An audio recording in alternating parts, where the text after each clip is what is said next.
Alright, so recently there has been someone in the Unification Discord that's been having a few issues with a certain matchup in 1v1 versus the AI.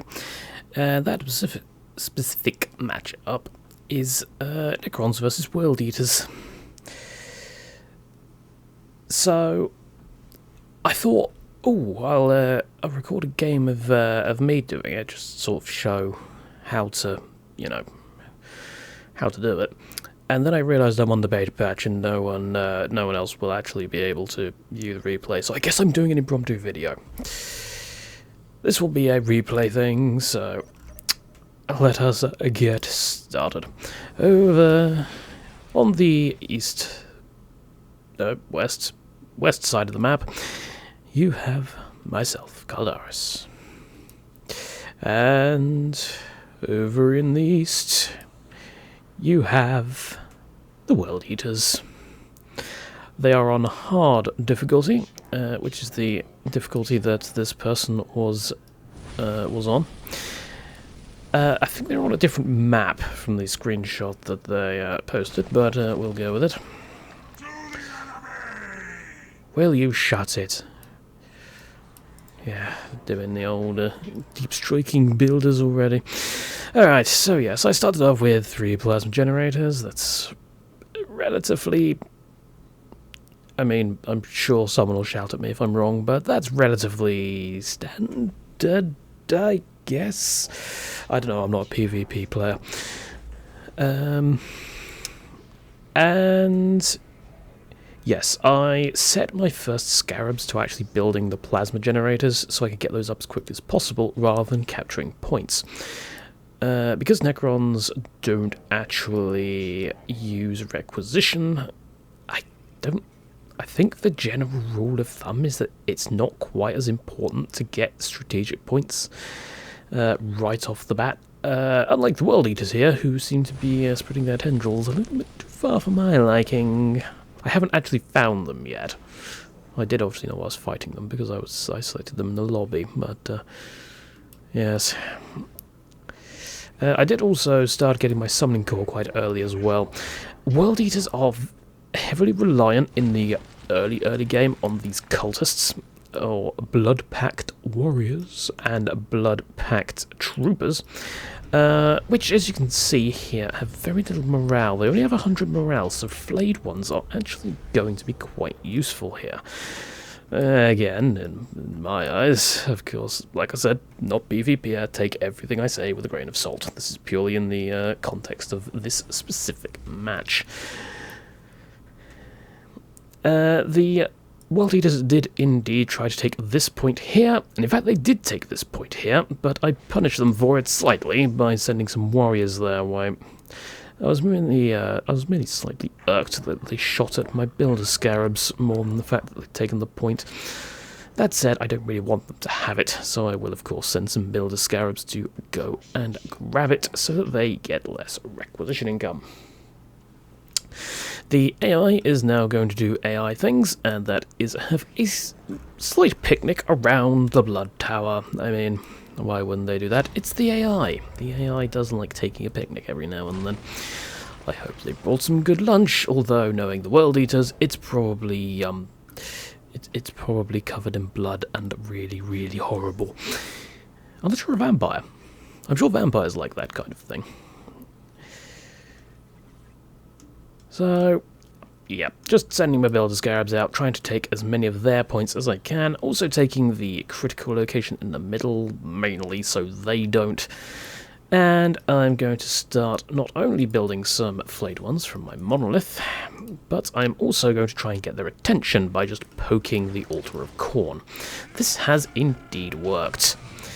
The AI has actually gone for the technomancy tree, and has fallen for my trap. Flayed ones are summoned, morale is being drained, pretty much everyone is morale broken and has no idea what to do. I got one Ghost Reaper on my Necron warriors. I was relatively low on power at this point. I think I was saving for my Lord. No, I am already training him. I was saving for something, I can't remember what. Either that or my attention was focused elsewhere. But yes, the Ghost Reaper is actually quite useful. It has AoE, which is going to be perfect versus these blood-packed units, who are relatively flimsy. Their main strength comes in their numbers and their ability to use the sacrifice ability. Sacrifice, for those who are unaware, is generally, well, I say generally, it is a damage buff to all nearby units and renders them immune to morale damage. A slight issue for my flayed ones, but unfortunately for them, it ran out just as battle was joined again, meaning that my flayed ones pretty much just scythed through them, as did my Necron warriors, who are having a jolly old time.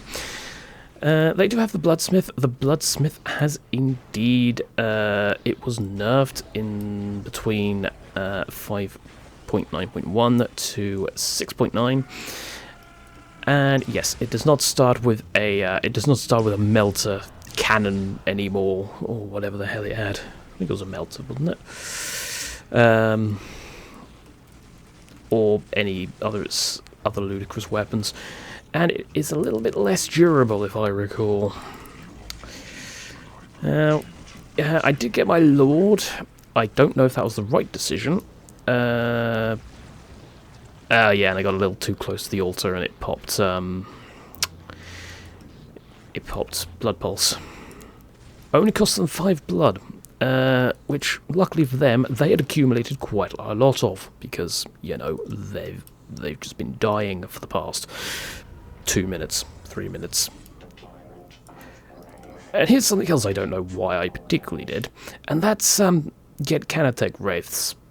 I think my idea was to use them to decap points, but there was only one there, so I'm not entirely sure what the idea of that was. They did actually get out Herald of Khorne. Now, my Lord had taken quite a lot of damage during an engagement, and the Herald of Khorne is actually pretty good versus commanders.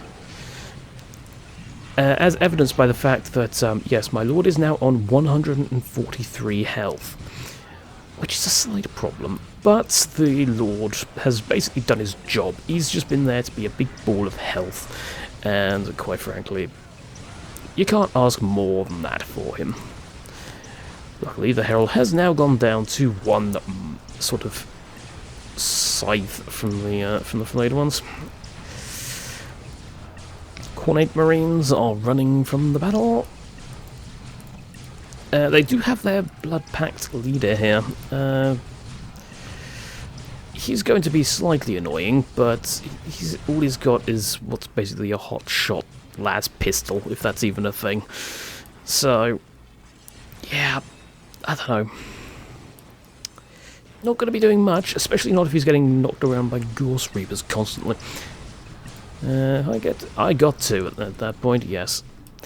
I also started tearing, just in case, although I was pretty assured of my victory at this point. But, you know what they say, overconfidence is a slow and insidious killer. Yes, I also decided to send the Wraith after the Builders, just so they wouldn't keep repairing everything. Just basically to keep them out of the base.